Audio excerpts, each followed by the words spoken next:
What's up guys, it's me Travis. Welcome to your 21st Android tutorial for the new Boston. What we're going to do in this tutorial is basically finish our our list activity and kind of talk through all this nonsense that's going on, because I know most of you guys are confused.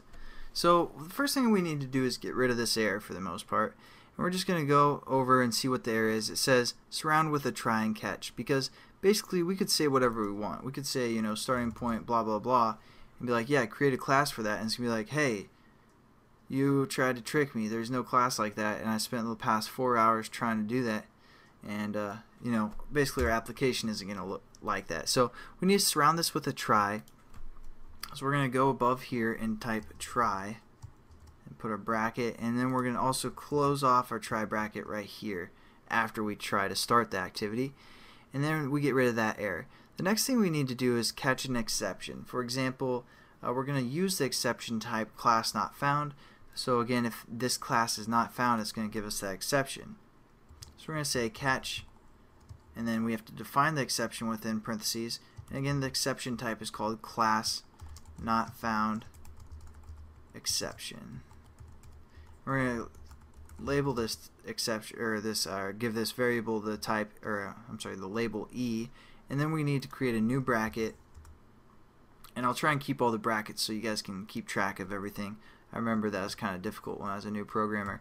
So there we go, E dot print stack trace. Again, this is just for debugging.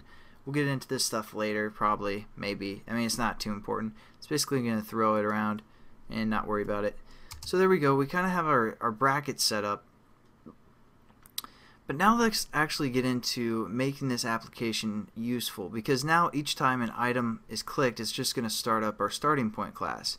So what we want to do is we want to have it start up a class according to the items that's clicked.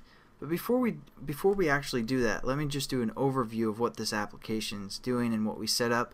So we set up a string array up here called classes, and we set up a list array, or a list adapter, which is basically like a list view.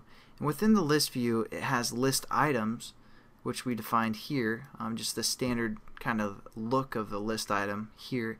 And each list item is going to have one position within our string array. So we're going to have 7 list items total. And when any of those list items are clicked, it's going to call this onListItemClicked method. And it's also going to give us some information. It's going to give us basically which list view is clicked. It's going to label that L. It's going to tell us which view is clicked. It's going to label that V. And the most important one that we're actually going to use, it's going to tell us the position of within the list view that was clicked. And basically that's going to coincide with the position of our string array, so we know kind of the text that was clicked as well. For the most part, think of it like that. It also tells us an ID.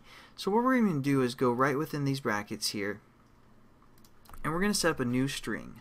We're just going to call this string local class, or I don't know, we're going to call it cheese, just so we don't have to think and all that good stuff.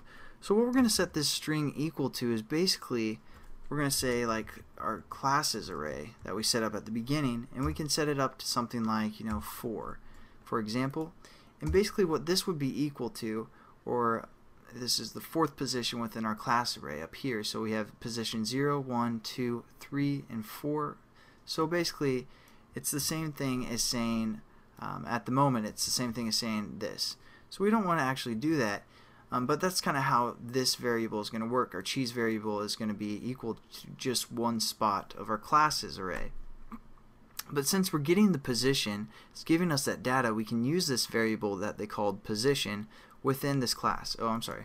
And we want to also move this string below the super line right here. So I'm sorry for that. But okay, there's our string variable, and we can use this position kind of data that's being passed in. So we can just say position within here, because again it's an integer, so it's going to tell us what position was clicked. So now cheese equals basically the position. So the 0th position was clicked, this cheese variable is going to equal starting point.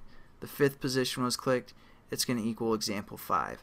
So now what we can do is we can set up a class according to which position was clicked, or which list item was clicked. So we can do that by using this string variable, because again, this class method basically is using a string within its parentheses.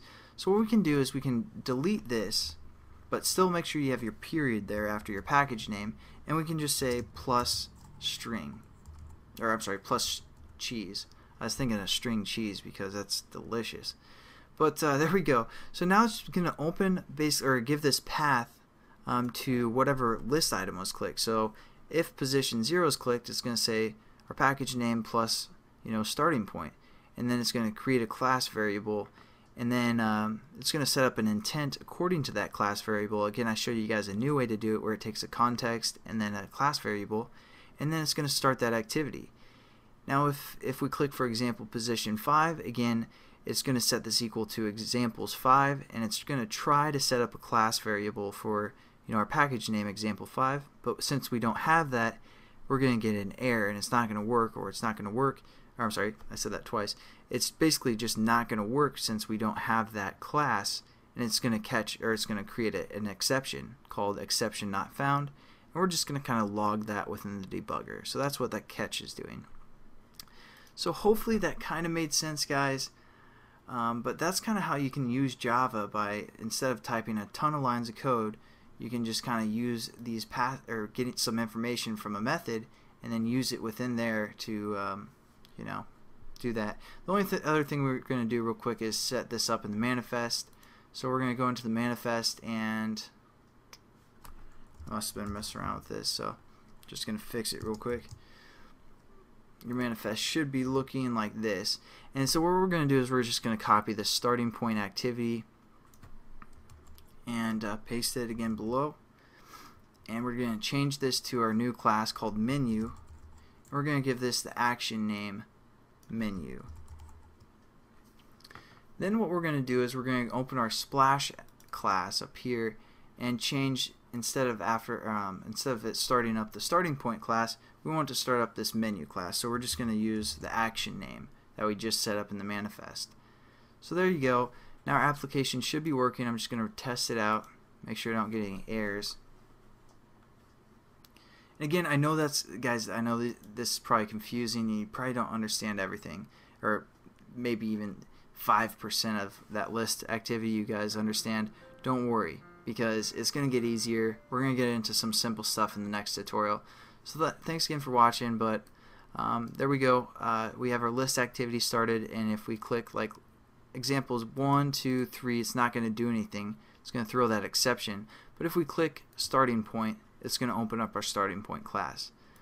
So, and again, we did that through setting up a class variable instead of using the action name. So thanks again for watching, guys. I'll catch you in the next tutorial. Have a good one.